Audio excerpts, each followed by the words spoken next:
Welcome to this tutorial brought to you by BIS, the Department for Business Innovation and Skills, the Learning Revolution and Learning Leicestershire. We are all working together to promote informal adult learning. Please support us by joining our online community. Welcome to this tutorial which will help you transfer your pictures from your camera onto your PC and then will help you make an amazing photo DVD that you can play in any DVD player. There's two files that can help you along with this tutorial. The first one on the left hand side is a follow along guide with the usual 5 steps, and then the one on the right hand side which is a help file to help you install PhotoStage if you need that help.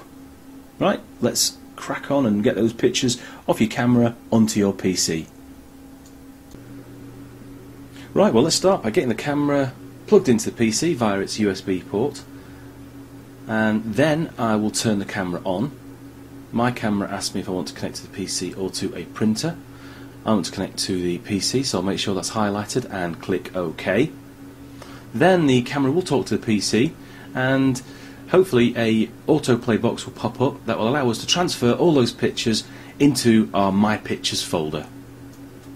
Okay, so the autoplay box has popped up. You can see we've got a few different options there. I can import the pictures and videos using Windows, or I could use some of my other software. You may not have the same stuff as me on your PC. I could also open a folder to view the files, but I'm going to import the pictures with the Windows wizard. So I'll click on that wizard. It pops this box up here, which it basically reads all of the pictures on the camera and then asks me to tag those pictures. These pictures I took at Christmas. I'm going to call the pictures Christmas. There we go. And also I'm just going to check the import settings so I know what's happening with my pictures. You can see there it will import all of the images into the My Pictures folder. The folder name will be the date that I imported them plus the tag, so that's plus the word I typed in, which is Christmas. The file name for all the pictures will be Christmas and then a number after there.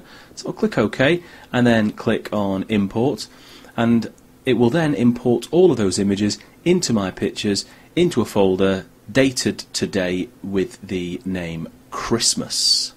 I'll come back once that's done so we can move on to the next stage. Okay, it's just finished importing all those pictures and automatically popped up the My Pictures folder with all those pictures in, and as you can see there it's imported all the pictures into the folder.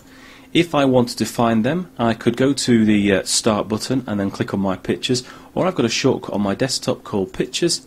Double click on that, you'll see here I've got a folder called Christmas with today's date. Double click on that and there are all my pictures. Okay, so I will close that down because now we can get those open into PhotoStage so we can get ready to make our compilation DVD. Okay, well I hope that you've got PhotoStage installed and you also installed ExpressBurn when it asked for the different options.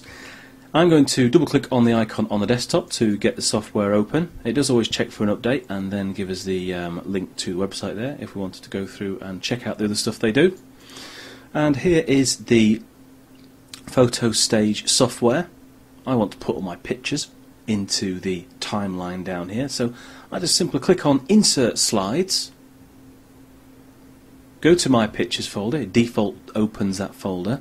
And then here's the folder that I got from the camera called Christmas, and I can see in there there's all the pictures that I downloaded from my camera. I want to select all those and I can do them individually by clicking on one image, holding down Control on the keyboard, clicking another, or to select a line of images I select the bottom one, go to the top, press Shift and then click the top one and it selects all of those. That's just a general shortcut you can use in any program to select one or more items. Then I'll click Open and it will import those pictures into the PhotoStage software. Whilst it's doing that, I'll just talk you through the rest of the interface. At the top here, at the moment it says no slide selected. That shows you a preview of the slide when we've got there we go, you can see its preview there. Down the right hand side here we've got all of the different files that we've got opened up into the software. We can add captions to our pictures with this box here. You can also change the effect from crossfade to a normal fade. You can also change the length of these slides. Manage colour, that's quite a cool button. You can go into the manage colour to change zooming effects. You can add sepia and black and white and all sorts of fun things in there. I'd suggest you play with all of those. You can also add narration if you wanted to. You can talk through your images that you've put into the timeline, or you can add music, which is what I'm going to do. So I'm going to click on Set Soundtrack, and that pops up, default opens my music folder, and then I've got a tune here called Rob D, so double click on that and it will pop it straight in there for me. So now when the slideshow plays through, obviously we've got the pictures on there, it will fade through the pictures and it has some cool music playing at the same time. Once I have maybe added captions to all the pictures, I've played around with the different zooming options and all that sort of stuff, I would want to build my slideshow. And we've got a button here called Build Slideshow, so click on that and it gives me lots of different options for devices that I'm building my slideshow for. You can build it for your Windows PC, you can build it straight for a DVD, CD, portable device, Mac, mobile phone or other media. I strongly suggest, instead of using the built-in DVD software, we build it for a Windows PC and then we use the other software which I suggested you install, which came with the software. So we're going to build it for a Windows PC. Standard settings, quite a good resolution to play on my TV at a later date, and it will put it on my desktop and call it slideshow.avi. And then I'll simply click on Build Slideshow, and then it will, I've already got a file on the desktop called that, but I'll click OK to overwrite it. It will start converting the file onto the desktop for me. I will come back once that has finished converting. Right, it's finished its converting, so when I minimise this window, I will see it's put it on the desktop for me, called Slideshow. Now I need to burn that to a DVD, so I'll use this software called ExpressBurn. Double click on that to get it open, and then I want to make sure I click on Video DVD, like we have there, and I add the file to that, which is this one here that's on the desktop. I can drag and drop it in there. It will add that to the software and make sure I've got all the settings correct. So standard TV output 4:3, that's fine. If you've got a widescreen TV then you can click on 16:9, but I'll keep mine standard, and then basically click Burn to DVD. I'll just put a disc in. Okay, the autoplay box will come up, but we don't want that. I'm using my HP drive, and I'm going to name of the disc, instead of calling it Label, I'm going to call it Christmas.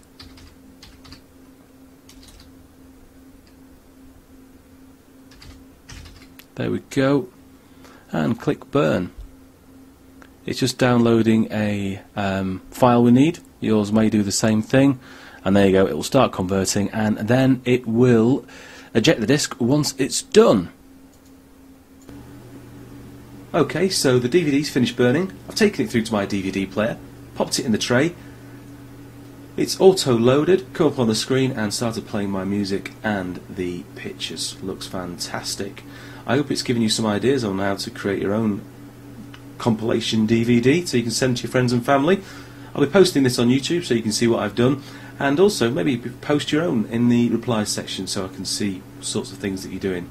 Thank you very much for watching this tutorial today. I've been Nathan Revel, and see you again soon.